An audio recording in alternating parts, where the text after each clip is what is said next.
सदर आसिफ अली ज़रदारी जे ॿियो भेरो सदर चूंडण जी ख़ुशीअ में अॻूणे सूबाई वज़ीर फराज़ डेरो पारां सोशल मीडिया सां गॾु कोऑर्डिनेटर मोहम्मद आचर सांद पारां टंडो आदम प्रेस क्लब में केक काटियो वियो ऐं मिठाई विराई वई।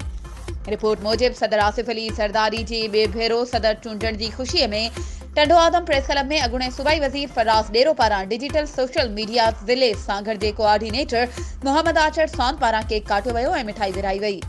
इन मौक़े ते साफ़िन शहरनि जे वॾे अंग शिरकत कई। पीपी डिजिटल मीडिया सांगड़ जे कोऑर्डिनेटर मोहम्मद आचर सांद ॻाल्हाईंदे चयो त इहा पाकिस्तान पीपल्स पार्टी जी तारीख़ी फतेह आहे जो संदसि को चेयरमैन आसिफ अली ज़रदारी ॿियो भेरो जमहूरी सदर चूंडियो आहे, जंहिंजे चूंडजण बाद मुल्क में ज्वारी इंतिशार वारी सियासत जो ख़ात्मो ईंदो ऐं मुल्क मुआशी तौर मुस्तहकम थींदो। वधीक ख़बरूं ऐं अपडेट्स जे लाइ असांजे चैनल खे सब्सक्राइब कयो ऐं बेल आइकन खे प्रेस करण न विसारिजो त जीअं असांजी हर नई अचण वारी वीडियो तव्हां ताईं पहुची